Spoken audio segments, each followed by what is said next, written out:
시청자 여러분 안녕하십니까. 5월 9일 토요 랭킹쇼 오늘도 힘차게 출발합니다. 천은미 이대 목동병원 호흡기 내과 교수, 이현종 문화일보 논설위원, 최영일 시사평론가 나오셨습니다. 어서 오세요. 네, 안녕하십니까. 네, 먼저 이 시각 한 랭킹 첫 번째부터 확인해 보도록 하겠습니다.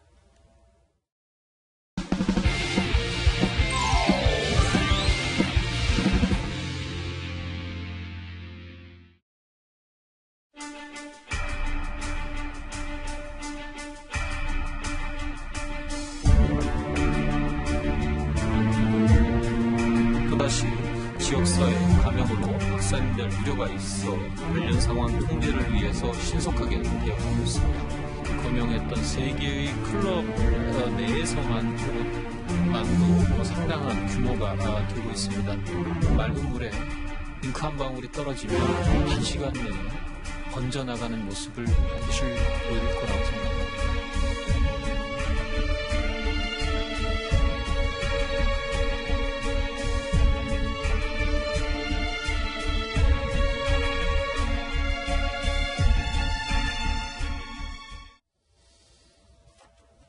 네, 보신 것처럼 이태원 클럽 집단 감염으로 코로나 재확산에 비상이 걸렸습니다. 용인의 20대 남성이 지난 황금 연휴 기간 이태원 클럽 3곳을 방문했는데요. 네, 밀폐된 공간과 밀접 접촉, 마스크 미착용이 결국 화를 불러일으켰습니다. 사실 교수님, 원래 이렇게 클럽 같은 유흥 없어요. 수차례 방역에 사각지대로 지적되었던 곳 아닙니까? 네, 맞습니다. 이제 많이 확진자가 줄어서 네. 이제 국내는 안정화됐다고 많은 분들이 조금 희망을 가지고 계셨고 그런 차원에서 계약도 지금 고려를 하고 있는 상황인데 좀 불행하게도 유흥업소에서 걱정했던 그런 문제가 네. 발생을 했습니다.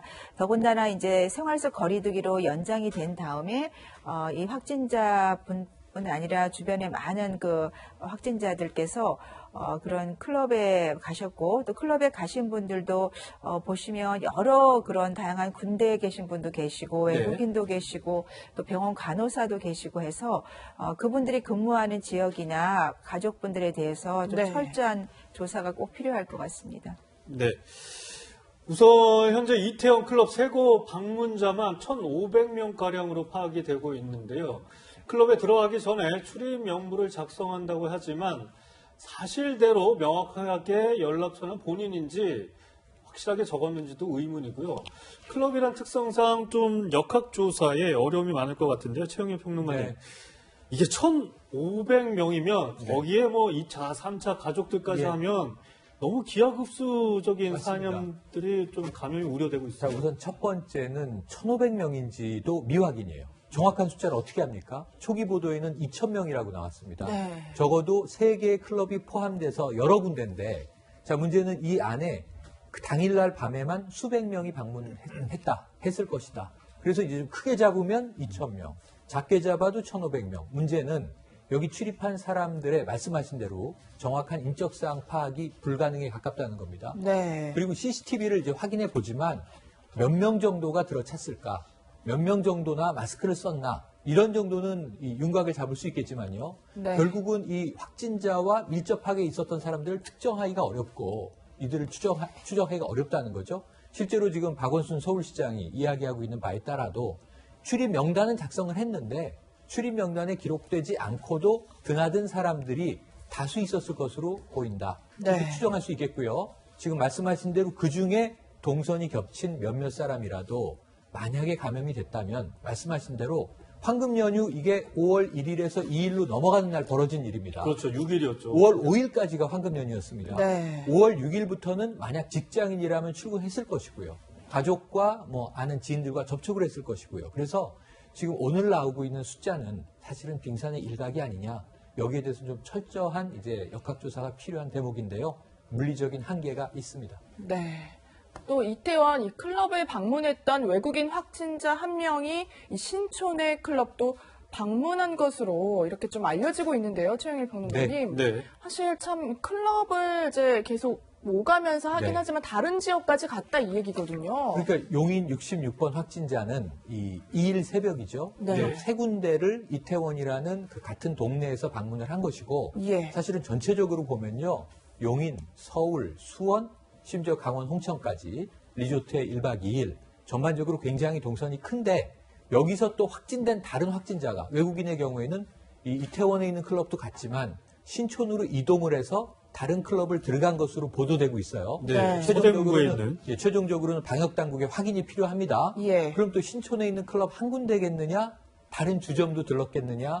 또 다른 사람들을 접촉했겠느냐? 이 동선에 대한 완벽한 추적이 필요하고 네. 외국인 외에 또 클럽을 방문했던 군인도 확진으로 나왔기 때문에 이게 2차, 3차 감염의 우려는 정말 우리가 동심원처럼 퍼지는 것을 31번 확진자 이전에도 봐왔거든요. 네. 그 클럽을 한 군데 갔다가 와서 집에 머물렀다라고 하면 가족 정도를 우리가 검사해보면 되겠지만 동선이 굉장히 적지 않을 것으로 보여지고 있어서 위험성이 매우 높아지고 있습니다. 네.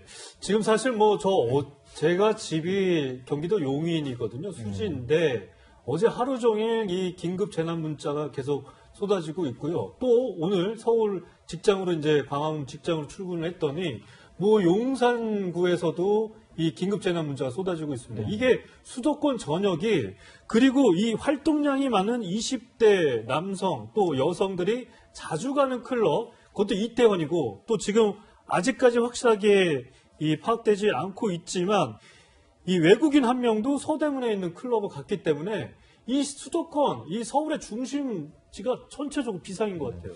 그러니까 저 같은 경우는 이제 집, 회사 이런 정도만 이제 다니거든요. 가끔씩 이제 카페 같은 데 가긴 하지만 특히 20대들 같은 경우에 활동 범위는 굉장히 넓습니다. 지금 하나 예를 들어서 이번에 지금 이 확진자 중에 한 명 같은 경우는 노량진에 있는 이제 본인의 오피스텔에 살았어요. 네. 근데 살면서 어떤 면에서 보면 이제 피트니스 센터 같은 데 다닐 거 아니겠습니까? 네. 근데 그 피트니스 한번 가면 그 피트니스 센터는 여러 명이 또 이용을 하는데요, 사실은. 그렇죠. 밀폐된 공간이고 땀도 많이 하고 또 침도 많이 튀고 네. 합니다. 그러니까 거기를 이제 상시로 이용했기 때문에 그러면 거기 피트니스 센터 이용한 사람들은 다 어떤 면에서 보면 지금 이제 검진 대상이 되는 겁니다. 또 그 카페라든지 카페 같은 경우도 보면 주로 직장을 다니면 한 군데만 다니는 게 아니죠. 수시로 하루에도 커피 한 3-4잔 정도는 기본적으로 마시는 거 아니겠습니까? 그러면 여러 군데 카페를 다닌다고 그러면 또 거기에 온 분들도 상당수가 많죠. 근데 지금 이번에 그 첫 번째 용인시에서 발생한 환자분 같은 경우는 이분은 하루 저녁에만도 클럽을 거의 3-4군데에 다닌 거 아니겠습니까? 그러면 지난 연휴 동안 그럼 여기에 접촉했던 사람들이 과연 그러면 이 한 번 가고 안 갔겠냐는 문제예요. 네. 그리고 지금 한 군데에서만 그 시간대에서만 지금 한 500명, 600명 되는 거거든요. 그러면 그거를 지금 시간을 넓히면 실제로 갖는 사람 숫자는 상당히 기하급수로 늘어날 수가 있습니다. 또 그 사람이 갔던 곳, 또 거기 연계된 사람. 그러니까 이게 지금 젊은 층들의 왜 문제냐 하면 사실 나이 많은 분들은 활동 범위가 좁기 때문에 그리고 또 그로콜 센터 같은 경우는 보면 실제로 이제 직장일 거기 다니시는 분이기 때문에 거기는 좀 제한돼 있어요. 그러니까 그로콜 센터 같은 경우는 나름대로 그래도 확산이 안 된 이유가 그 회사와 또 회사는 돼 있으니까 집, 요 정도만 다녔거든요. 네. 근데 이번 사태가 심각한 이유가 뭐냐면 바로 클럽이라는 곳, 20대라는 곳, 그리고 활동 범위가 굉장히 넓다는 거. 불특정 다수의 사람들이 또 모이잖아요. 그렇죠. 그렇기 때문에 이게 또 지금 단순히 수도권만 문제가 아닙니다. 여기에 있는 분들이 부산도 있고 다른 데도 있어요. 이제 그러다 보니 이번 사태가 굉장히 엄중하다는 것을 이야기하고 있는 것 같습니다. 네. 지금 현재까지 저희가 방역 당국에서 정확히 밝힌 숫자는 어제, 그제 이제 포함해서 오늘 오전, 그러니까 새벽 0시 기준으로 보면 한 20명 정도, 18명 여기서 이제 왔다 갔다 하고요. 또 서울시가 오늘 오전에 밝힌 인원은 서울시에 주소지를 둔 확진자입니다. 21명까지 늘어난 상황이고요. 계속 이게 시간대별로 확진자가 늘고 있기 때문에 저희가 지금 현재 이 상태에서는 정확한 감염인 그리고 확진자 숫자를 말씀드리지 못하는 부분 좀 죄송하게 생각하는 부분입니다. 하지만 지금까지 확실하게 된 건 이미 2차, 3차 감염이 진행되고 있다는 건데요. 이 클럽에 다녀온 이 인천 거주자의 누나가 감염이 됐고요. 또 용인 20대 남성의 확진자의 동료, 직장 동료도 이 확진 판정을 받았습니다. 또 한 명은 지금 성남의료원에 있는 간호사, 남성 간호사입니다. 남성 간호사의 형도 이 확진 판정을 받았다는 소식이 들어오고 있는데 청 교수님, 현재 이 상태로 보면 이미 2차, 3차 감염이 계속 확산되고 있거든요. 그렇다면 정말 많은 인원의 이 확진자가 나올 수 있는 가능성이 있다고 봐야 되는 겁니까? 그렇죠. 이분은 증상이 있는 날 그 클럽을 많이 가셨기 때문에 바이러스 검출량이 많았죠. 그렇기 때문에 문제가 되고 또 밀폐된 공간에 많은 사람들이 있었고 마스크를 안 쓰고 얘기를 하거나 뭐 술을 마신 거죠. 그러면 거기에 있는 분들이 어느 정도는 감염의 위험을 다 갖고 있고 또 그분들의 가족이나 가까운 분들, 만나신 분들까지 규모를 따진다면 대단히 많은 사람이 지금 감염의 위험이 있죠. 그리고 지금 검사에서 안 나오더라도 잠복기를 고려하게 되면 네. 앞으로 2, 3주간 나올 환자가 매우 많습니다. 그래서 사실은 유흥업소 지금 한 곳이지만 앞으로 우리나라 유흥업소 굉장히 많죠. 근데 지금 사실 경제 문제 때문에 그것을 모두 뭐 어떻게 행정 제재나 그런 건 할 수가 없습니다. 그렇다면 우리 국민들이 꼭 해야 될 거는 사실 부산 사례도 있었지만 이 마스크가 가장 중요해요. 만일 이분이 철저하게 마스크를 쓰고 클럽을 갔다면은 이렇게까지는 문제가 안 됐을 것 같습니다. 그렇지만 조금 약간 국민들이 이제 확진자가 없으니까 마스크를 안 써도 되지 않나 그런 걸 주변에 좀 많이 보고 있거든요. 네, 그러니까 이 이태원 클럽의 그러니까 이 용인의 확진자 남성도 밖에서 대기할 때는 마스크를 썼는데 그렇죠. 네. 안에 들어가서는 마스크를 벗고 이제 네, 도리어 거꾸로 한 거죠. 차라리 밖에서 벗고 안에 들어 썼어야 되는데 그거를 조금 일반인들이 조금 이제는 좀 가볍게 생각하는 게 아닌가. 그래서 이런 문제가 발생했고 앞으로는 그 점에 대해서 꼭 뭐 어디 밀폐된 공간에 가시게 되면 마스크 착용은 정말 필수라는 거를 꼭 인지를 하는 게 필요합니다. 네. 아까도 말씀드렸지만 그 이태원 클럽 확진자 가운데는 남성 간호사가 계셨거든요. 근데 이분이 그 코로나19 전담 병원으로 운영되어 오던 이 성남시 의료원의 간호사 중 한 명이었는데요, 이현종 의원님. 네. 사실 근데 이분이 확진 판정을 받는 데까지 걸린 시간이 13시간 정도 걸렸다고 해요. 그렇다면 좀 병원 내 감염 우려 이런 것들도 좀 얘기가 나오지 않을까 싶거든요. 왜냐하면 이분이 이제 수술방에 근무를 하셨기 때문에 네. 사실 수술방 같은 경우는 이제 거기에 있는 뭐 마취과 선생님들 또 집도하는 선생님들이 많지 않습니까? 근데 이분들이 여러 명의 어떤 환자들을 대할 것이고 또 환자라는 분들이 대부분 기저질환이 있는 분들이고 또 면역력이 약하신 분들이거든요.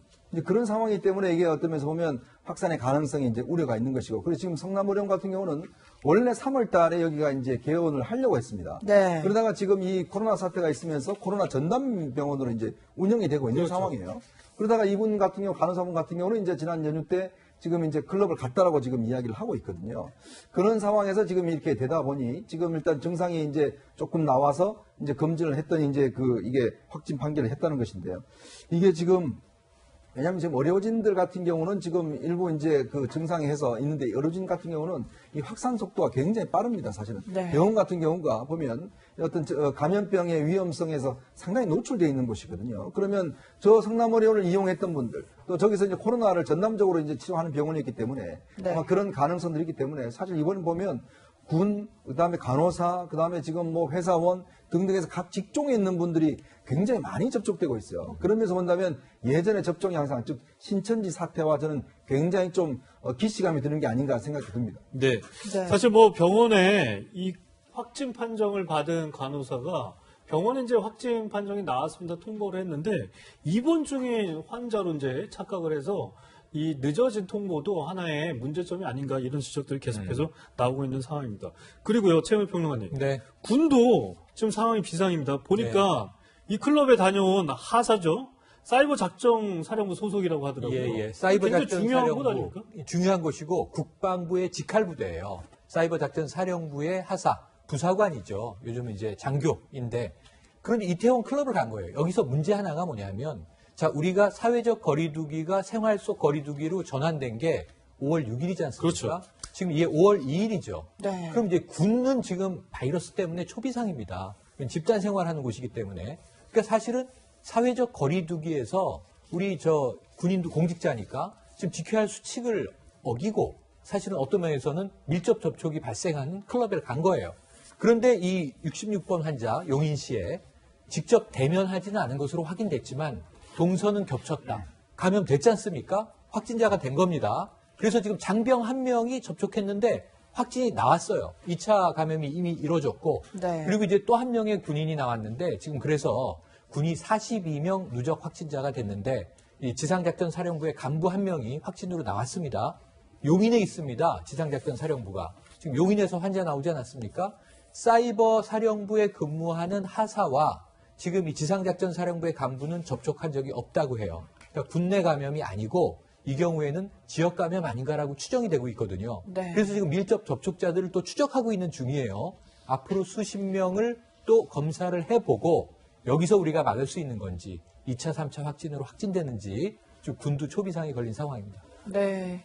또 이 용인 확진자가요, 이제 직장을 다닌 곳이 분당에 위치한 IT 기업이었는데요. 이 IT 기업 본사가 몰려있는 이 분당구 일대의 긴장감도 높아지고 있다고 합니다. 이미 용인 확진자의 직장 동료 한 명이 또 추가 확진이 된 상태인데요.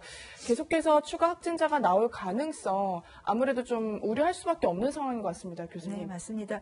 이분이 그러니까 연휴 때는 이제 휴가를 냈기 때문에 안 가셨죠. 네. 그런데 직장 동료분이 확진자가 나오셨기 때문에 이 바이러스의 특성상 증상이 나오기 전에도 감염을 시킬 수 있다는 거를 알 수 있는 거고 예. 또 이분이 용인이 집이다 보니까 뭐 택시도 이용하고 버스도 이용하시고 여러 군데 이용을 하셨기 때문에 그 과정에서 대중교통을 타신 분들 중에도 분명히 감염자가 있을 수가 있습니다. 그래서 뭐 회사뿐 아니라 이분이 반경이 뭐 원체 넓으셨기 때문에 네. 그 주변 분들을 다 검사를 해야 되는 어려움이 있고 사실 이거는 이분의 한 예일 뿐이라고 생각해요. 제가 걱정하는 거는 네. 지금 이분 한 분 때문에 뭐 여러 가지 이제 지역사회 감염을 걱정하지만 이분은 본인이 증상이 나타나서 검사를 하신 거죠. 그래서 또 이렇게 확진을 하는 거지만 이 코로나 바이러스 자체가 증상이 없고 이분들 중에 지금 확진자분들 중에 많은 분들이 무증상장에서 지금 검사가 되고 있고 확진이 되고 있기 때문에 예. 앞으로도 아마 많은 이런 경우가 발생하지 않는다고 보기가 어려워요. 그렇기 때문에 백신이 나올 때까지는 국민 개개인이 마스크 착용하는 게 가장 저는 지금으로서는 올바른 방법이라고 생각합니다. 그런데 지금 이제 용인 66번 확진자 같은 경우에 이제 클럽을 다녀오고 뒤늦게 이제 뭐 그 증상이 나타나서 감염이 됐는지 이제 코로나 바이러스에 감염됐는지를 확인을 한 경우인데 제가 궁금한 건 이 용인 20대 남성이 과연 어디서 어떻게 감염이 됐는지 이게 나오지 않고 있거든요. 그러니까 최초 클럽에서 이게 감염이 된 건지 아니면 정말 이 용인 지역의 다른 지역에서 감염이 된 건지 아니면 직장을 다니다가 감염이 된 건지 이런 것들은 알 수 없는 상황 아닌가요? 알 수 없죠. 이분이 그 증상이 있는 날 클럽을 가셨어요. 그날 벌써 고열이 났기 때문에 이분이 감염된 거는 최소한 일주일에서 2주 가까이 되시는 거죠. 그래서 그 직장 동료분도 지금 증상이 있었다는 걸 봐서는 직장 내에서 감염됐을 확률도 분명히 있고요.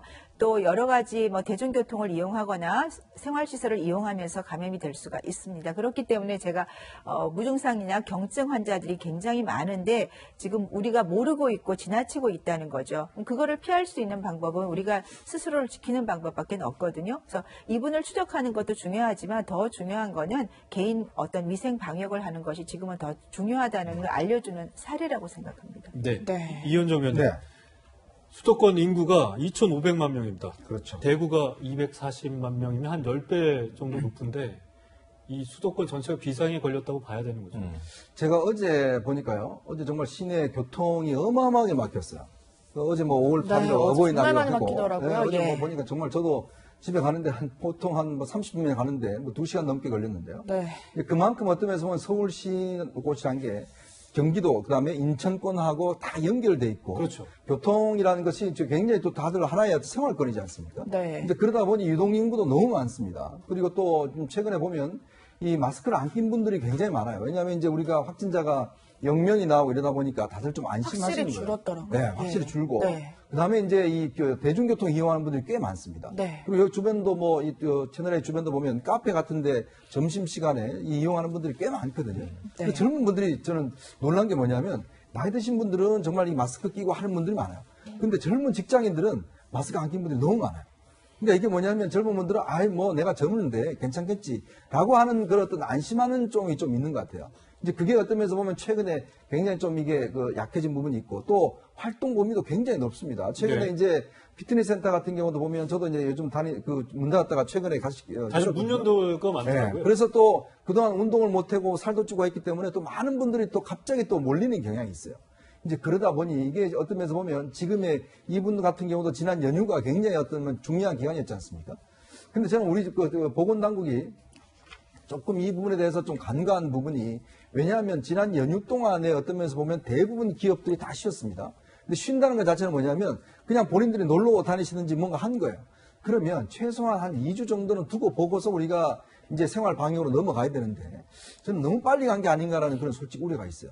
이제 그러다 보니 지금 이제 13일 날 고3생들이 개학을 하죠. 그 다음 주에는 초등학교 1, 2학년들이 합니다. 네, 그러니까 가장 어떤 면에서 보면 예. 취약한 학생들부터 먼저 하거든요. 네. 저는 그래서 이거는 좀 문제가 있는 게 아닌가. 지금 왜냐하면 아까 말씀하셨지만 지금 이번에 드러난 게 한 2주 되면 이번 연휴 때 문제가 된 게 이제 잠복기가 끝나는 기간이에요. 네. 네. 그러면 이런 부분에 대한 지금 전반적인 방역 대책을 다시 좀 짜야 되는 것도 아닌가. 저는 그런 생각도 듭니다. 네. 네.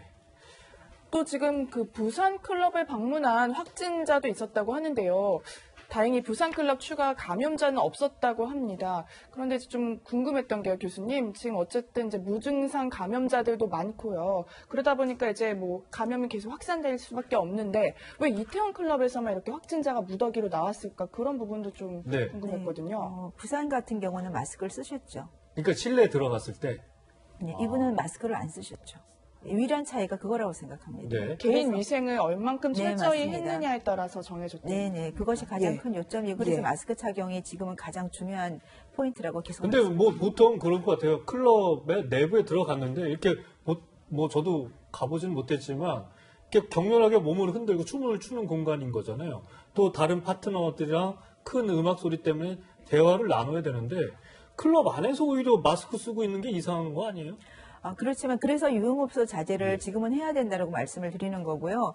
꼭 가시게 되면 불편하셔도 마스크를 쓰셔야 됩니다. 그러지 않고는 지금과 같은 이분들이나 젊은 분들이 우리나라는 유난히 확진자가 많이 나오죠. 네. 그런데 대부분이 증상이 없거나 경증이다 보니까 그리고 본인이 증상이 별로 없으니까 많이 활동을 하시는 거예요. 그리고 걸려도 나는 괜찮아. 나는 건강하니까 뭐 금방 좋아지겠지. 이런 생각을 갖고 있다 보니까 주변에 이렇게 많은 감염을 시킨 거고 그러한 점을 고려해서 최대한 유흥업소는 좀 자제를 해주시고요. 그리고 꼭 가셔야 된다면 마스크를 철저히 하고 가시는 게 정말 중요한 사항입니다. 네. 그리고 부산 클럽의 경우에는 이 확진자가 증상이 이제 발현되기 전에 부산 클럽을 다녀온 것으로 지금 파악되고 있고 이태원 클럽의 용인시 확진자는 그때 당시에 이제 증상이 이미 나타난 걸로 해서 이 감염의 이 바이러스 숫자나 이 전파력이 큰 차이를 보이고 있는 것으로 지금 알려지고 있습니다.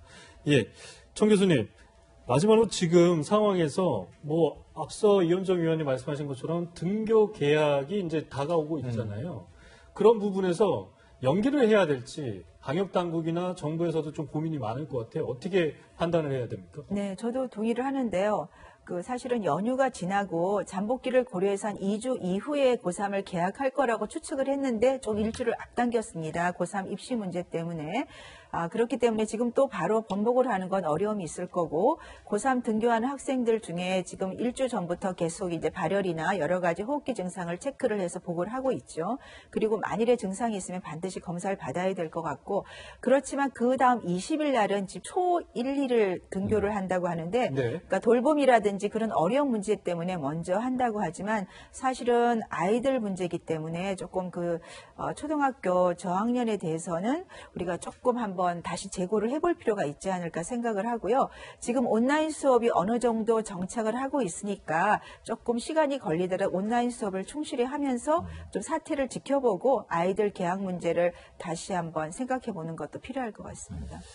네, 알겠습니다. 여기서 천은미 교수와는 인사를 나누도록 하겠습니다. 감사합니다. 네, 이 시간 한해께 두 번째로 넘어가 보도록 하겠습니다.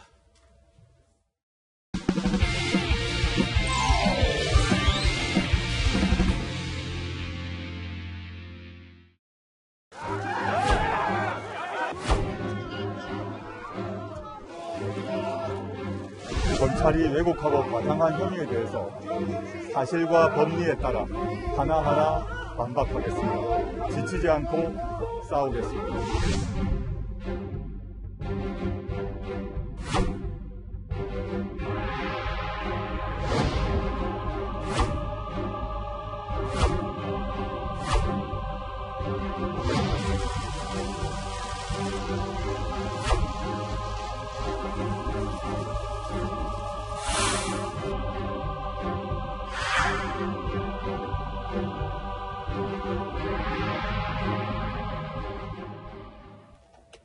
네, 조국 전 장관이 어제 감찰무화 혐의 재판에 첫 출석했고 부인인 정경심 교수는 오늘 밤 자정 석방이 됩니다. 김강삼 변호사 나오셨습니다. 안녕하세요. 네, 김 변호사님. 네. 법원이 정 교수의 구속기간 연장을 하지 않기로 결정을 했습니다. 가장 큰 이유는 뭡니까?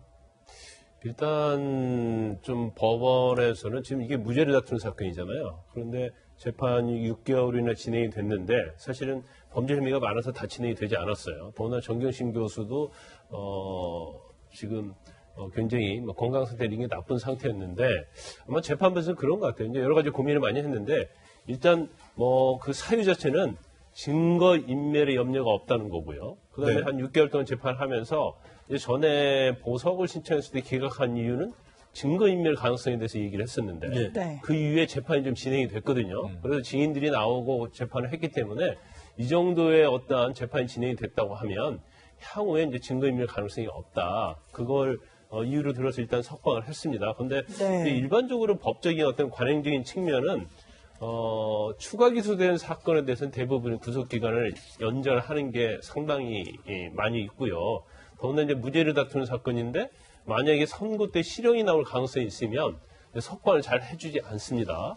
근데 그럼에도 불구하고 아마 재판부에서는 이 재판이 향후 6개월을 간다 하더라도 예. 재판이 이게 다 끝나지 않을 가능성이 좀 크다고 본 것 같아요. 그러면 계속적으로 구금된 상태에서 재판을 하게 되면 정경심 교수 측 입장에서는 어떤 방어권 보장이랄지 이런 측면에서 굉장히 불리하다. 그렇게 생각해서 이건 아마 석방을 좀 결정한 것이 아닌가 싶습니다.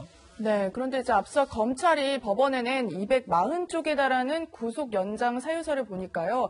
조국 전 장관 오촌 조카 조모 씨도 추가 구속이 됐다. 박근혜 전 대통령 그리고 최서원도 추가 발부가 됐다 이렇게 강조를 했더라고요. 네. 그럼에도 불구하고 법원의 판단이 좀 달랐다 이렇게 볼 수 있을까요? 그러니까 이제 일반적으로 하는 거하고 예. 만약에 다른 사람과 비교를 하는 것은 그건 좀 맞지 않다고 봐요. 왜냐하면 네. 우리가 말은 최서원 씨, 네. 최순실 씨죠. 최순실 씨부터 시작해서 오촌 조카 조모 씨 이런 경우는 좀 다르게 말할 거예요. 왜냐하면 범죄 혐의 자체도 굉장히 다르고. 그다음에 이제 주도적으로 얼마나 했느냐 이제 그런 부분이고, 네. 그다음에 조범노 씨 같은 이제 범죄 혐의를 거의 다 인정을 했을 뿐 아니라 이제 실형이 거의 명백하게 선고될 가능성이 있다고 재판에서 본 것 같아요. 예. 그러니까 아마 그런 경우에는 석방을 안 하는 걸로 보이고 단지 정경심 교수에 대해서 이제 석방하는 것은 사실 이 석방 자체가 잘못됐다 아니면 이제 관례비치는 무조건 연장을 해야 한다 그렇게 말할 수는 없어요. 결과적으로 구속기간 만기 때 석방하는 것 자체는 재판부의 재량이고 재판부의 재량 속에는 이 재판 진행 과정이랄지 인권의 문제랄지 방어권 문제랄지 그런 걸 다 검토하기 때문에 네.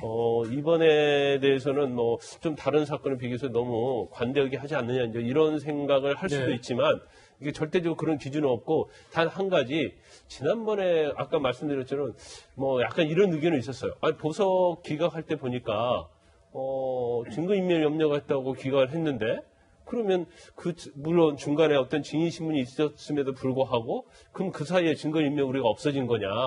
그렇기 때문에 법조 일각에서는 구속기간 연장이 될 것이다 이런 시각도 있었어요. 네. 그렇지만 재판부는 이제 다르게 판단을 한 거죠.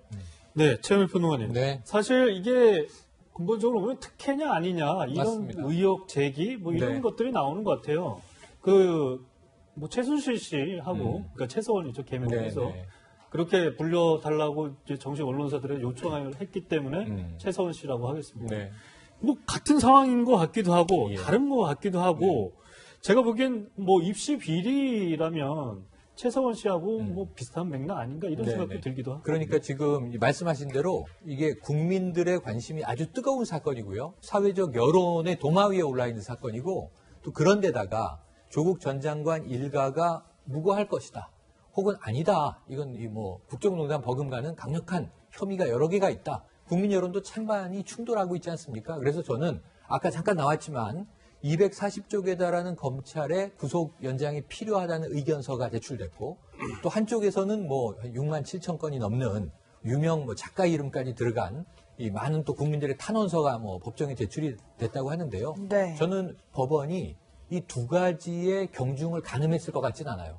그건 굉장히 위험한 일이라고 봐요. 네. 여론의 찬반에 귀를 기울이면 이거 올바른 재판이 되기 어렵겠죠. 그래서 저는 조국 전 장관 어제 10시 전에 출석할 때 뭐 지치지 않고 싸우겠다라는 얘기가 좀 많이 주목되긴 했지만 제가 주목해 본 것은 사실과 법리에 입각해서 다투겠다. 이게 옳은 말이라고 봐요. 그래서 저는 법정도 사실과 법리에 따라서 이게 뭐 국정농단은 좀 우리가 굉장히 전국적으로 놀랐던 사건인데 네. 혐의만 해도 이제 20여 가지가 넘고 그때는 매일 새로운 사건이 뭐 특검에 의해서 추가되던 시점이기 네. 때문에 조금은 상황이 다르지 않는가. 우리가 조금은 차분하고 냉정하게 이 재판부를 신뢰하고 바라볼 필요는 있겠다 하는 생각을 해봅니다. 네, 그런데요, 또 정 교수가 아무 조건 없이 풀려난 것을 두고요, 이현종 의원님, 네. 좀 얘기도 나오는 것 같더라고요. 네. 뭐 아마 최근에 당선된 한 여권의 당선자가 세상이 바뀐 걸 느끼게 해주겠다라는 이야기를 아마 한 적이 있지 않습니까? 네. 뭐 저는 이걸 또 보면서 이 세상이 바뀌었구나라는 부분들을 느끼기는 했었는데요. 보통 우리가 최근에 구속된 이제 중요 사건의 피고인들을 보면 일단 보석으로 일단 풀려난 경우가 많아요. 근데 네. 보석 같은 경우는 굉장히 엄격하게 제한되어 있습니다. 그렇죠. 아시겠지만 이명박 전 대통령 같은 경우는 지금 집 밖에 나올 수가 없어요. 병원에 간다든지 다 할 때는 다 법원의 허락을 받고 나와야 되지 않겠습니까? 최근에 양승태 또 임종원 지금 뭐 대법원 사법농단 관련해서도 이 주거지가 다 제한되어 있어요. 근데 아시겠지만 정경심 씨 같은 경우는 지금 이제 구속 기간이 만료가 돼서 나오는 거거든요. 그러면 아무 제한이 없습니다. 뭘 하든지 간에 본인이. 근데 문제는 뭐냐면 지금 정경심 씨 같은 경우는 물론 이제 아까 말씀하셨듯이 많은 증인들이 나와서 재판장에서 증언을 했습니다. 근데 결정적 증거들이 아직 몇 가지가 확보가 안 된 게 있어요. 네. 아시겠지만 정경심 씨가 본인의 PB한테 줬던 지금 노트북, 본인이 가진 노트북, 여기에 상당한 증거들이 있을 거라고 했는데 정경심 씨는 이걸 제출하지 않고 있습니다. 자, 그렇다 보니 과연 그러면 지금 법원이 이런 어떤 관련된 증거와 증언들을 과연 증거인멸의 가능성이 없는 것인가? 이런 부분에 대한 지금 의문이 충분히 일어날 수 있는 거 아니겠습니까?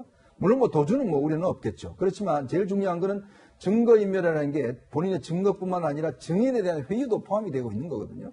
뭐 아시겠지만 지금 상황이 보면 여전히 조국 전 장관 후보 같은 경우는 여권에서 여전히 뭐 조국 수호를 외치고 있는 분도 있고 그걸 빌면서 이번에 국회의원 당선된 분도 있지 않습니까? 그러니까 어떤 면에서 보면 여전히 권력자라는 것이죠. 자, 그런 상황에서 아무 조건 없이 저렇게 한다는 게 다른 사람과 형평에 맞겠느냐? 사실 우리가 중요한 거는 뭐냐면 또 형평이라는 문제가 있어요. 네. 뭐 유전, 무죄, 무전, 유죄 항상 있는 이유가 뭐냐면 왜 법원이 다르게 적용하라는 그런 부분이 있는 거거든요. 자, 그렇다면 과연 지금의 상황에서 왜 정경심 씨한테는 이렇게 어떤 면에서 보면 뭐 풀려주고 그럼 최성원 씨는 당시에 그럼 왜 다시 또 연장을 해줬는가? 이런 부분에 대한 불신들 이런 것이 있을 수 있지 않는가 그런 생각입니다. 네. 김하석 변호사께 여쭤볼게요. 뭐 특혜는 아닌 것 같은데 어쨌든 증거인멸 우려에 대해서는 법원이 좀 어떤 제한이라도 해야 되지 않았을까. 그래서 지금 뒤늦게 들리는 게 정경심 교수가 이제 다음 재판 출석을 할 때 이 증거인멸 부분에 대해서 뭐 재판부가 또 특별하게 얘기를 할 게 있을 것이다. 뭐 이런 얘기도 나오긴 합니다. 어떻게 보십니까? 일단 그 구속 기간을 이제 연장하지 않은 이유가 이제 증거인멸 염려가 없다 이렇게 얘기했잖아요. 네. 근데 일반적으로 증거인멸 염려의 판단은 무죄를 다투는 사건에 있어서는 자기한테 유리하기 위해서 증인을 회유한다랄지 물적 증거를 훼손할 수 있는 거거든요. 그런데 이 사건은 이제 무죄를 다투는 사건이고, 그 다음에 중요한 것 중에 하나는 범죄 혐의 중에 증거인멸죄가 들어가 있어요. 네. 그리고 언론에서 보도된 거 보면 계속적으로 뭐 최성해 동양대 총장이랑 전화를 하고 이제 그런 내용은 다 나와 있기 때문에 제가 볼 때는 구속기간 연장 사유 중에서 연장을 하지 않는 사유 중에 증거인멸의 염려가 없다. 이것은 사실은 그게 막 썩 그렇게 납득이 되지 않는 건 맞습니다. 그런데 일단 그 이명박 전 대통령이나 양승태 전 대법원장과 관련돼서 비교하는 건 제가 좀 무리가 있다고 봐요. 왜냐하면 네. 이명박 전 대통령의 어떤 사건 내용이나 양승태 전 대법원 사건 내용 자체는 굉장히 범죄 혐의가 크면서 중요해요. 그리고 직접적으로 자기와 직접적 관계되어 있는 사람들, 자기가 데리고 있던 사람들, 그런 사람들이 굉장히 많거든요. 그렇기 때문에 네. 재판부에서는 보석을 허가하는 데서 이렇게 좀 까다로운 조건을 걸을 수밖에 없었다 이렇게 볼 수밖에 없고, 그다음에 두 번째는 일반적으로 일반 형사 사건에서 보석을 내줄 때요, 이명박 전 대통령 사건이나 양승태 전 대법원 사건처럼 조건을 걸지 않습니다. 그냥 도주 증거인멸 염려 없으면 보석 조건 내주면서 이제 거주지 제한 그런 거 정도를 하지만 이렇게 자택감금 정도에 하면서 가족 이외에는 접근 금지, 외출 금지 이런 조건을 걸지 않아요. 그러니까 네. 일반적인 재판에 영향을 미칠 수 있는 그런 것만 좀 거는 경우가 있지만 일반적으로는 걸지를 않아요. 그래서 정경심 교수 같은 경우는 일반적 보석하는 경우와 똑같이 했다고 볼 수가 있는 특혜는 거고. 없다? 네. 그래서 특혜는 없다 이렇게 단정적으로 얘기할 수는 없지만 네. 이 일반적 보석 기준과 똑같이 보석 허가하는 거냐 똑같이 보석 허가했다 이렇게 보는데 아까 말씀드린 것처럼 증거인멸과 관련된 부분에서 아마 검찰이 굉장히 거기에 대해서 항의를 할 가능성이 크고 그다음에 전체적인 범죄 혐의 자체가 증거인멸과 관련된 부분이 굉장히 많기 때문에 아마 이제 재판을 하게 되면서 재판부에서 보석은 허가해줬지만 이런 행위를 해서는 안 된다 이렇게 경고를 할 수 있고 이번에 보석 허가하면서도요 만약에 그런 행위가 나오면 보석 허가를 취소할 수 있다고 경고를 이미 했어요. 그렇기 때문에 아마 제가 볼 때는 지금 상황에서 조 전 장관이나 아니면 정경심 교수가 특별하게 증거인멸 행위로 나가기는 쉽지 않을 것이다. 오히려 그런 행위를 했을 때는 보석이 허가가 취소가 될 수 있기 때문에 본인에게 굉장히 불리하게 작용할 수 있는 거죠. 네, 알겠습니다. 네. 정 교수의 석방 소식이 들린 어제 조국 전 장관은 재판에 출석했는데요. 여러 가지 혐의 중에서 청와대 민정수석 시절 감찰 무마 의혹 관련 재판이었습니다. 어제 법정에 출석하는 모습 잠시 보시겠습니다. 작년 제가 법무부 장관으로 지명된 후에 저를 최종 목표로 하는 검찰의 전방위적 저인망 수사가 있었습니다. 검찰이 왜곡하고 과장한 혐의에 대해서 사실과 법리에 따라 하나하나 반박하겠습니다. 오랜 시간이 걸릴 것입니다. 그렇지만 지치지 않고 싸우겠습니다. 언론 여러분께 부탁드립니다. 검찰의 공소 사실만을 일방적으로 받아쓰지 말아주십시오. 변호인의 반대 신문 내용도 충실히 보도해 주시길 바람하지 않습니다. 네, 앞서 김영삼 변호사께서 보석 허가라고 한 표현이 있었는데요. 구속 기간 연장 만료로 정경심 교수가 이제 석방이 되는 부분을 다시 한번 정정해 드리도록 하겠습니다. 네, 마지막 우선 조국 전 장관 얘기로 넘어가 보도록 하겠습니다. 김 변호사님, 이게 어쨌든 여러 가지 말 중에 저는 기억에 남는 게 언론에 잘 보도를 해달라 변호인의 입장을. 그런 세심한 발언까지 했습니다. 이렇게 했다라는 부분은 이 조 전 장관이 어떤 전략이라고 볼 수 있는 건가요?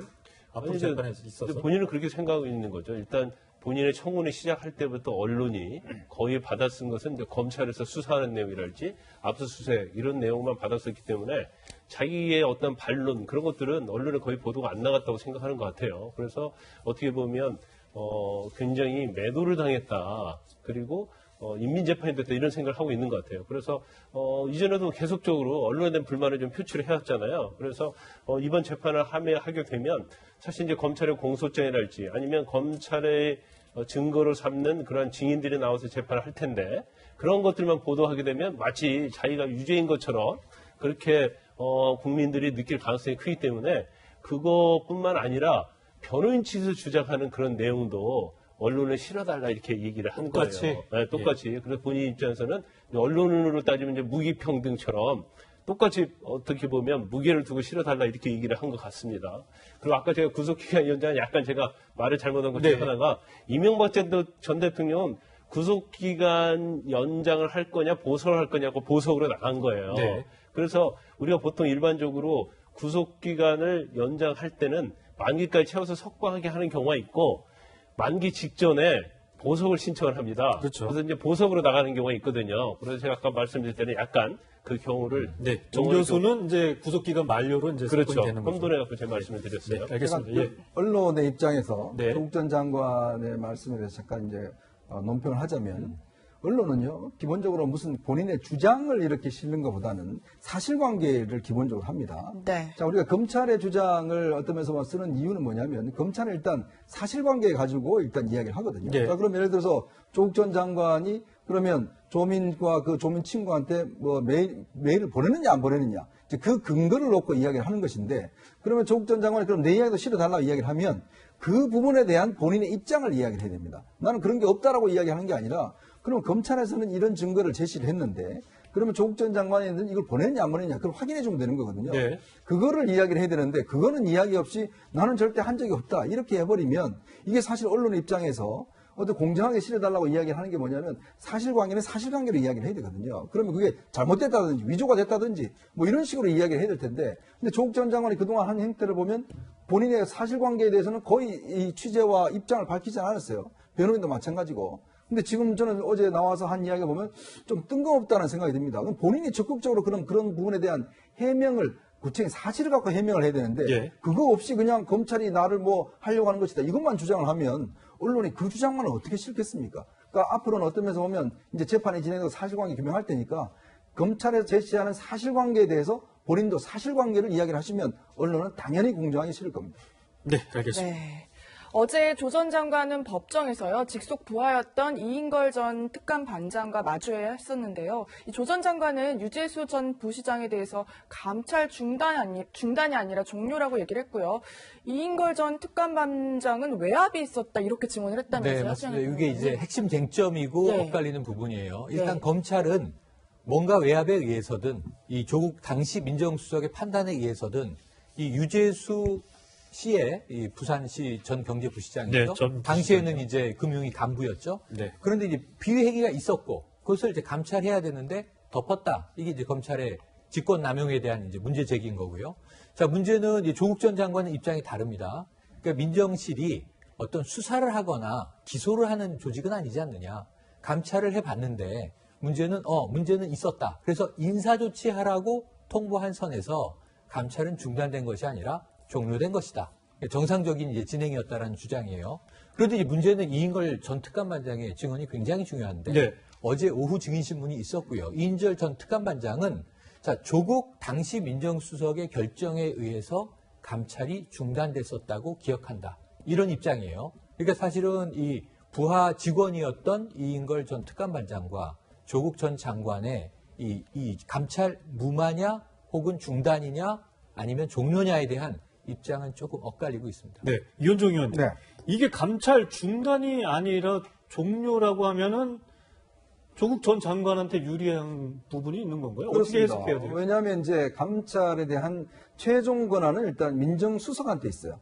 그러면 종료를 예를 들어서 할 수가 있죠. 네. 자, 근데 이제 이번에 쟁점은 뭐냐면 지금 이제 이 실무를 담당하는 게 바로 이인걸 특감반장이거든요. 그렇죠. 지금 유재수 씨는 구속돼 있습니다. 당시 이인걸 특감반장이 조사를 해보니까 이거는 문제가 있다라고 판단한 거예요. 그래서 이제 조사를 시켰고 조사를 하는 와중에 당시 박형철 비서관이 오더니 그거 이제 그만둬라 중단해라 이렇게 이야기한 거예요. 네. 왜 그러십니까? 이야기를 했더니 그거 그냥 사표 받는 선에서 끝내기로 했어라고 이야기를 하는 거예요. 그래서 본인은 말이 안 된다 지금 이게 혐의가 있는데 왜냐하면 감찰을 시작을 하면 기본적으로 이제 감찰을 조사를 해서 이걸 수사를 의뢰를 합니다. 그게 종료 아닙니까? 그렇죠. 그 수사를 의뢰하면 종료에 끝이 나요. 네. 근데 그런 종료가 아니라 그냥 사표 선에 끝났다는 거예요. 즉 검찰 수사를 해야 될 사안을 민정수석이 사표로서 끝내버렸다는 이야기죠. 그러면서 중간에 본인들이 수사 보고서를 써야 되는데 수사 보고서도 못 쓰게 했다는 겁니다. 자, 그래서 어제 이인걸 특감반장의 증언이 굉장히 중요한 이유가 뭐냐면 이번 사건의 핵심이 뭐냐면 직권 남용이거든요. 네. 그러면 민정수석의 어떤 직권이라는 게 보면 종료할 직권이 있어요.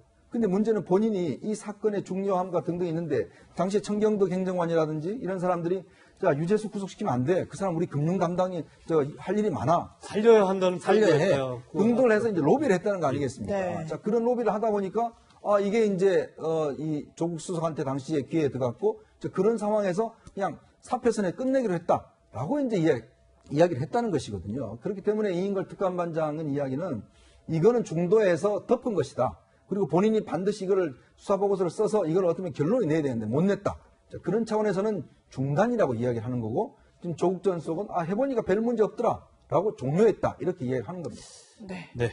앞으로 검찰과 조 전 장관 측의 치열한 법리 공방이 예상되는데요. 김 변호사님, 이제 결국에는 직권 남용죄를 두고 이제 다투게 되는 거죠. 네. 앞으로의 재판 좀 어떻게 보십니까? 일단 이제 직권 남용죄가 법리적으로 굉장히 어렵고 네. 그다음에 법원에서 굉장히 좁게 해석을 합니다. 그래서 예. 다 아시다시피 이제 김기춘 전 비서실장 재판에 있어서도 직권 남용은 해당하지만 네. 의무 없는, 그러니까 직권 남용죄가 직권 남용하면 그걸로 죄가 되는 게 아니에요. 자기의 직권을 남용해서 자기 밑에 있는 사람한테 의무 없는 일을 시켜야 거기까지 가야 하는 거거든요. 네. 네. 그래서 김기춘 전 비서실장 같은 경우에도 비서실장은 직권을 남용한 거 맞다. 그런데 블랙리스트와 관련해서 밑에 있는 직원들을 하여금 의무 없는 일을 하게 했느냐. 이 부분에 의문이 있다고 파기환송을 했고요. 네. 예. 그다음에 이제 안태근 그 서지현 검사와 관련된 네. 안태근 전 검찰국장에 대해서도 예. 무죄를 선고를 했거든요. 그래서 지금 감찰 무마 중단 또는 종료와 관련해서 제일 중요한 핵심 중에 하나가 이제 감찰 중단이냐 종료냐, 그것도 중요하죠. 네. 네. 근데 검찰에서 증거에 의해서 감찰 중단을 시켰다. 그러면 이건 직권남용이 되는 거죠. 그러면 그걸로 범죄가 되는 게 아니고, 그러면 직권을 남용해서 밑에 있는 감찰 반들하고 하여금 더 이상 감찰을 못하도록 한 것이 감찰 반원들로 하여금 해서는 안 될 일을 하게 한 거냐. 그게 굉장히 중요한 그렇죠. 것이 되는 거예요. 예. 그런데 지금 조국 전 장관이랄지 이쪽 백원우랄지 이쪽에서 주장하는 얘기는 뭐냐면 감찰 반원들은 아무 권한이 없다는 거예요. 네. 수석이 시키면, 민정수석 시키면 시키는 대로 하기 때문에 그 사람들이 뭔 의무가 있고 뭐가 있느냐, 권한이 있느냐, 민정수석이 하라는 대로 하면 끝나는 거지. 그렇기 때문에 법리적으로 지금 다투는 거예요. 법리적으로 예. 직권남용이 설사됐다 하더라도 특검 반원들은 아무런 권한이 없다는 거예요. 의무사항도 아닌 그렇죠. 거고. 그러면 외관성으로 우리가 생각할 때 예. 감찰 중단시키기는 정말 나쁜 일이죠. 도덕적, 법적으로 문제가 있다고 생각하지만 이 직권남용이라는 법리를 엄격하게 해석해서 깊게 들어가다 보면 감찰 반원들은 뭐 그냥 시키는 대로 하면 되는 사람이기 때문에 방해하는 게 아니야. 그러면 검찰이 주장하는 모든 범죄 사실이 인정되는데 법적으로 무죄가 나올 수 있는 그런 어려운 범죄입니다. 아유, 네. 이게 뭐 법정 공방이 굉장히 치열할 것 같습니다. 앞으로 들어오는 소식 자세하게 전달해 드리도록 하겠습니다. 이 시각 한랭킹 세 번째로 넘어가 보도록 하겠습니다.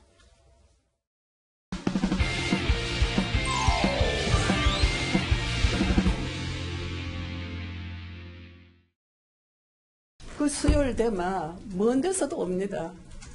또 외국서도 옵니다. 그런 분들이 다 십시일반으로 자꾸 돈을 내지 않습니까? 그 돈을 그러면 어디다 씁니까?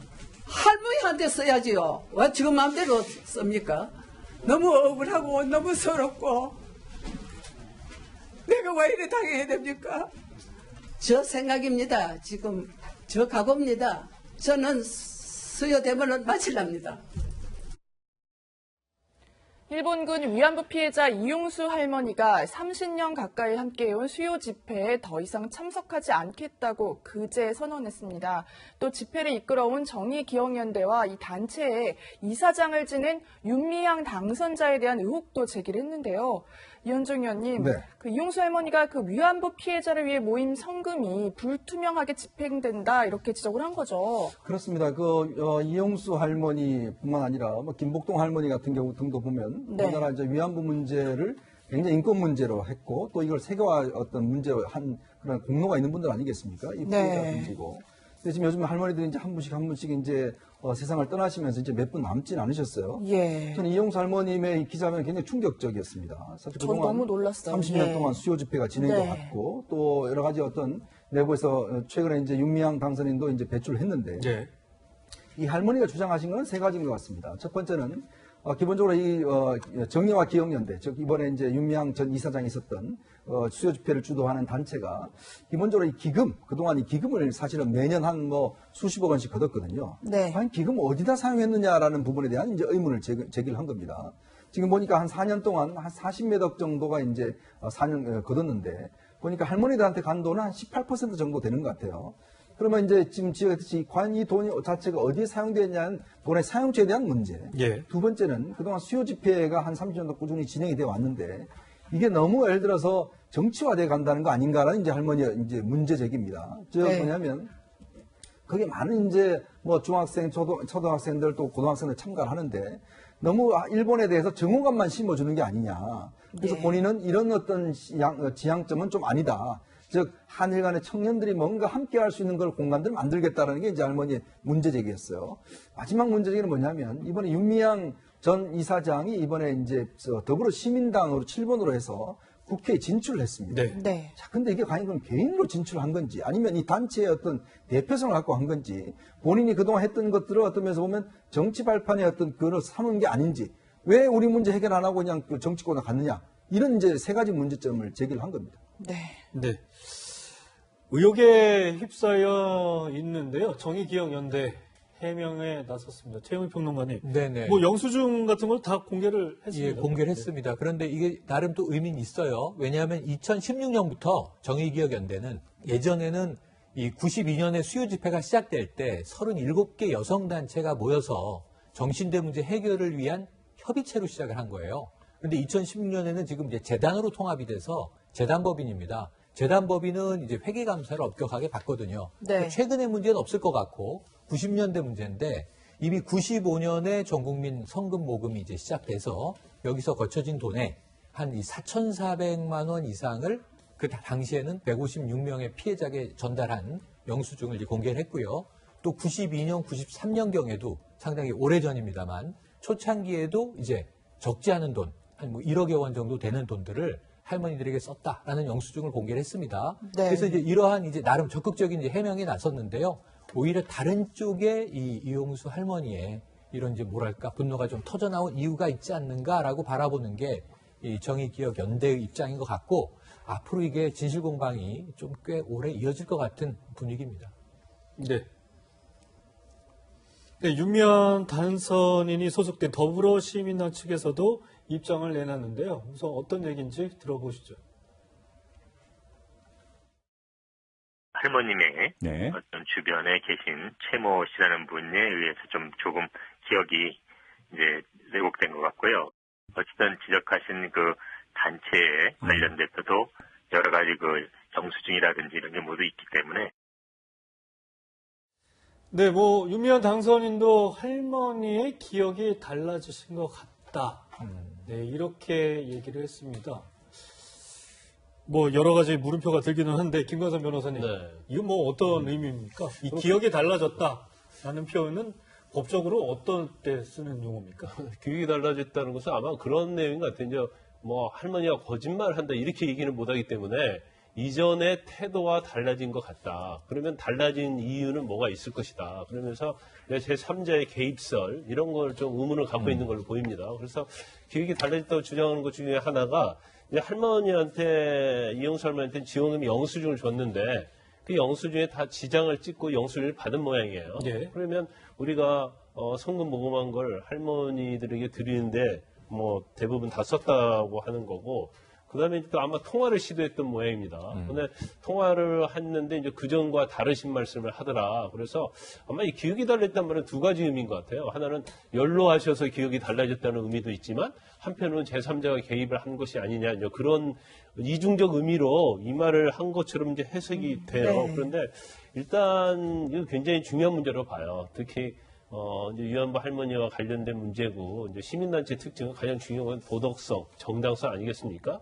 그래서 어떻게든지 뭐가 진실인지 모르겠지만 이용수 할머니와 이런 이의 제기로 말미암아서 일단 도덕적으로는 좀 그래도 치명상을 입었다고 봅니다. 그래서 아마 그럴 것 같아요. 이제 회계감사도 그전에 했었고 네. 그 내용을 다 공시를 했다고 그래요. 그런데 회계감사가 과연 내부적 회계감사였는지 그런데 앞으로도 계속 이 운동을 펼쳐나가려면 적어도 외부의 회계감사 한번 받아서 이게 정말 정당하다는 걸 좀 입증해야 하지 않을까 이제 그런 생각이 들고 이제 할머니 입장은 이용당했다 이런 얘기를 하고 있어요. 네. 네. 그 자체는 뭔가 이걸 너무 정치화시켰다랄지 아니면 일부 거기에 관여한 사람들이 이걸 이용해서 자신의 영달과 이득 아마 여기서 이득은 뭐 본인한테 돈이 할머니한테 돈이 안 갔다 이제 이 주장인 것 같습니다. 네. 그래서 영달과 이득을 취했다고 이렇게 할머니가 주장하고 있기 때문에 뭐 할머니가 물론 기억이 달라질 수도 있죠.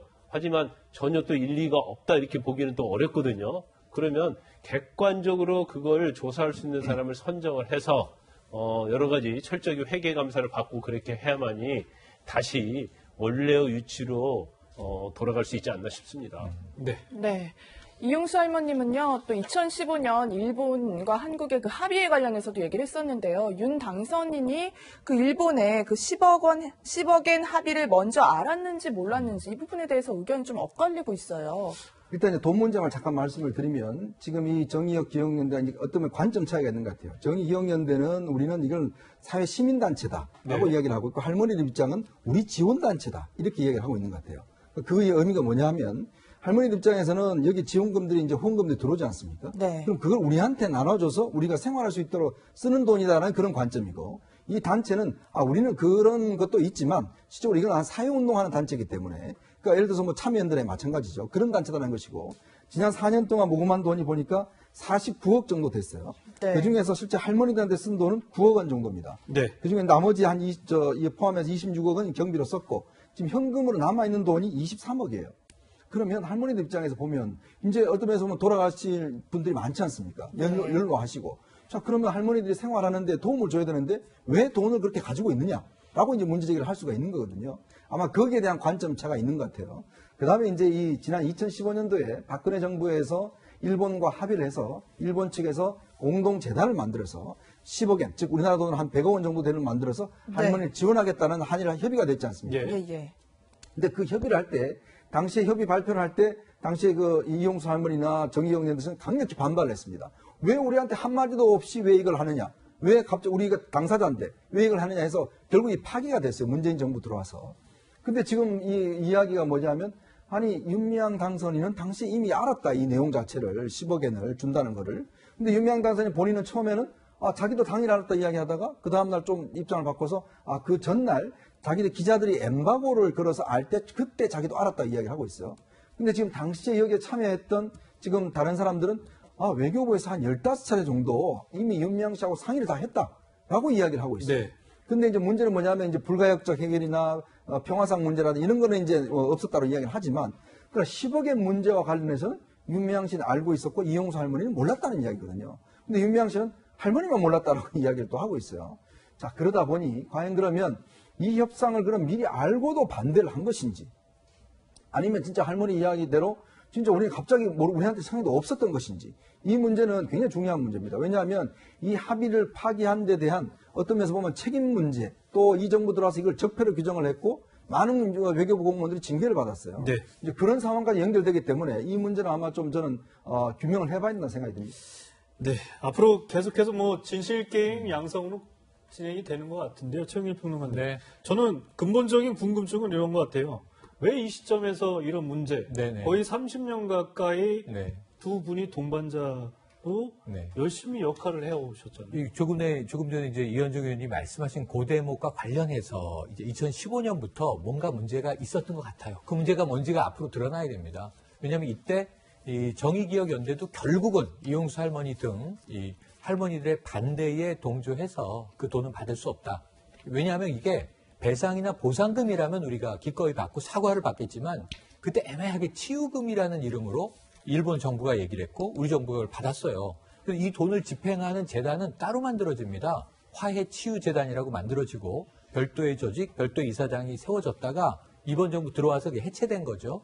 그런데 지금 이용수 할머니의 말씀은 윤미향 대표가 돌아와라 이렇게 얘기를 하고 있어요. 그러니까 이게 국회 가지 말고 네, 이게 다시 주목이 돼요. 제자리로 와라. 이런 그러니까 거죠. 오히려 우리와 30년을 함께 했는데 결국은 이제 이 위안부 문제 해결을 위해서 싸우던 한가족 같은 윤미향 대표가 정치권의 비례대표 국회의원으로 들어갔으니까 그럼 이제 이 재단 할머니들을 떠나는 것 아니냐라는 전 좀 애증이 담긴 이야기가 아닐까. 그래서 윤미향 대표가 이야기를 나눠보겠다고 했습니다. 근데 응원해줬다라는 얘기를 하는 게 윤 대표 입장이고 할머니는 우리 버리고 가는 거 아니냐 하는 뉘앙스가 좀 담겨 있고 그래서 저는 이게 인적인 애증의 문제도 섞여 있는 게 아닐까. 이 문제를 좀 함께 오랫동안 해온 분들인 만큼 대화로 충분히 풀지 않으면 국민적 의혹이 커질 수 있다. 이런 이야기를 드리고 싶네요. 네, 알겠습니다. 윤미향 단성자가 2015년 이 10억엔 관련돼서 말이 바뀌었다는 부분은 일부 매체 보도를 근거로 해서 말씀드린 거고요. 추후 확인되는 부분이 있으면 정정할 부분이 있으면 수정해야 될 부분이 있으면 다시 한번 말씀을 드리도록 하겠습니다. 네, 이 얘기는 여기까지 하고요. 이 시각 한랭킹 네 번째로 넘어가 보겠습니다.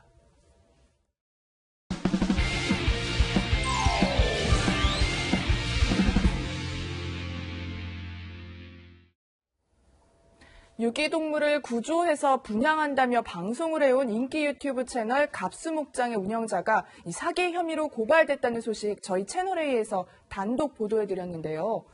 네, 영상 제작을 위해 동물을 학대하고 펫샵에서 구매한 반려동물을 유기동물로 속여서 콘텐츠를 제작해왔다는 폭로와 관련해 갑수목장 운영자가 직접 입장을 밝혔습니다. 먼저 들어보시죠. 펫샵에서 왔다는 사실은 사실입니다. 구독자들을 속인 점은 진심으로 사죄드립니다.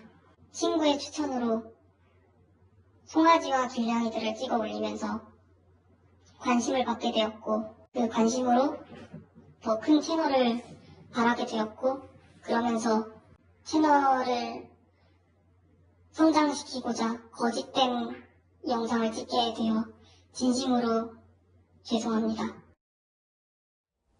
네, 유튜브 채널 갑수목장은요, 수의대생이 유기된 그 고양이, 유기묘를 보호하는 내용으로 고양이와의 일상을 주제로 한 영상으로 인기를 끌었었는데요. 결국엔 유기됐다고 소개했던 고양이나 강아지가 알고 보니 펫샵에서 사왔다. 본인이 직접 이렇게 또 밝혔습니다. 최영희 평론가님, 네. 도대체 왜 이렇게까지 했었던 걸까요? 자, 이게 사기를 본인이 인정한 겁니다. 네. 왜냐하면 완전히 이제 구독자들을 속인 거죠. 그런데 그 목적을 자기가 이야기하고 있어요. 이 채널에 사람들이 많이 들어와서 관심을 가져주니까 예. 이 채널을 성장시키고자라는 아주 일반적인 표현을 썼는데 그래서 거짓말을 했다고요? 다른 말로 하면 채널을 성장시키는 게 뭐냐면 돈을 벌고자. 이렇게 바뀌어도 아무 문제가 없어요. 왜냐면 수익이 나오기 아시겠지만 때문이죠. 예. 많은 구독자가 수십만 명 붙고 많은 사람이 접속을 해서 이걸 보아주고 하면 우선은 광고 수익이 들어옵니다. 두 번째로는 성금을 받을 수도 있어요.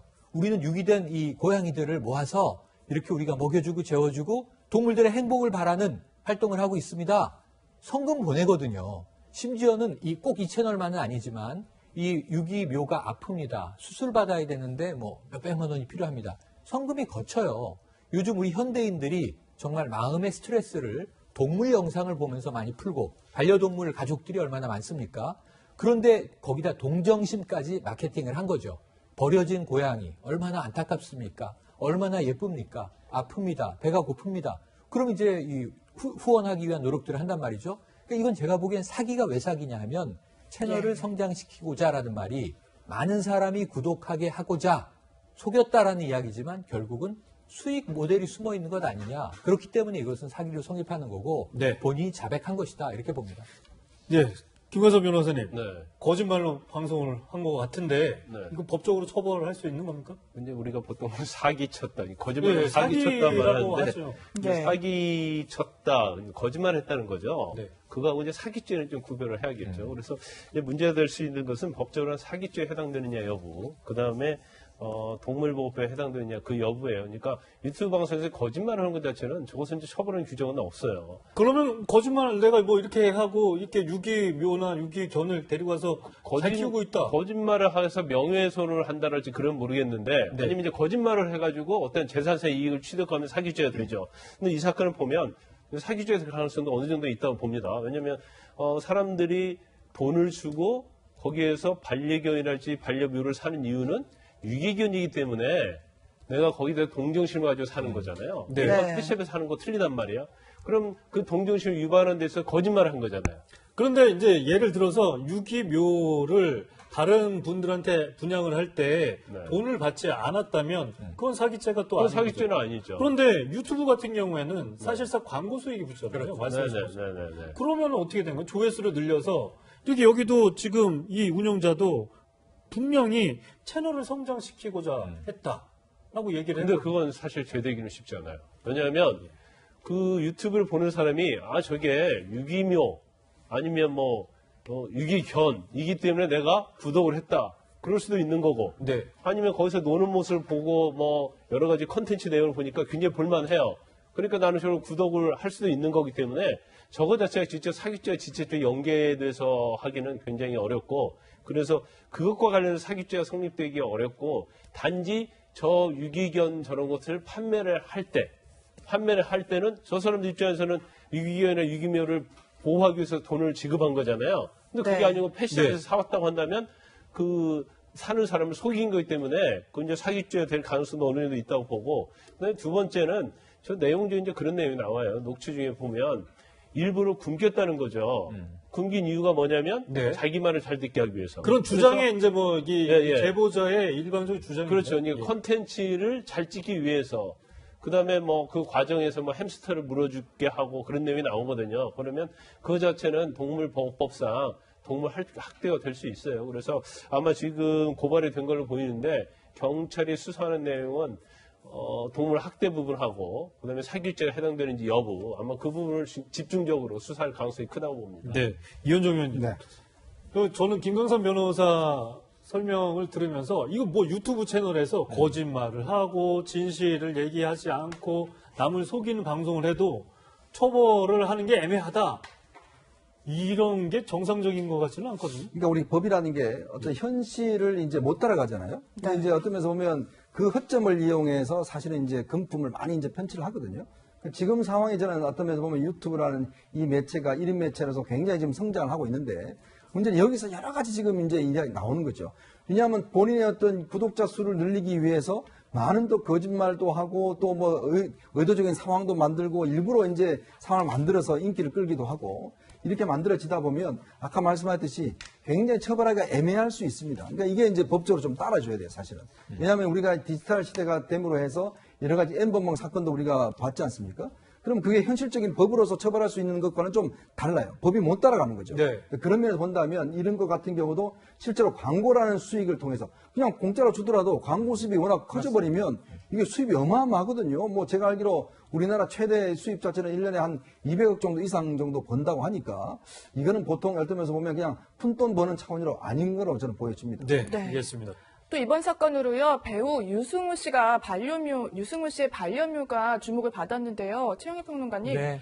이 반려묘가 갑수목장에서 입양을 했던 것으로 네, 알려지고 맞습니다. 있어서요. 그러니까 이게 정말 우리가 길냥이 이렇게 부르지 않습니까? 네. 유기묘라고 부르지만 그 길거리에서 집없이 돌아다니는 불쌍한 고양이들을 갑수목장에서 우리가 지금 보호하고 있습니다 하고 방송을 하니까 정말 짠한 동정심이 발동한 배우 유승호 씨가 2마리를 분양받은 거예요. 네. 제가 그중에 2마리를 키우겠습니다. 근데 이게 유기묘가 아니고 펫샵에서 사온 것이다. 이게 알려지면 얼마나 본인의 업장 무너지겠습니까? 그렇죠. 실망을 정말 선한 의도로 선한 일을 한 거죠. 그래서 지금 이런 이 유튜브에 글을 올렸어요. 많은 분들이 걱정하셔서 고민 끝에 글을 올립니다. 자, 이 이름이 이 고미하고 돌이라는 고양이를 입양을 했는데 그 이름을 신바와 가을이로 바꿨고 자신은 잘 키우겠다. 하지만 사람들의 동정심을 거짓으로 이렇게 자아내는 일은 정말 있어서는 안 될 일이다라고 일침을 가했습니다. 네. 네, 이 배우 유승우 씨의 말 그대로 진실성 있게 거짓말하지 않고 이런 방송을 해야 되지 않을까 그런 생각을 다시 한번 해보게 됐습니다. 네, 세 분과는 여기서 인사 나누겠습니다. 감사합니다. 고맙습니다. 토요 랭킹쇼 오늘 준비한 내용 여기까지입니다. 네, 시청해 주셔서 고맙습니다.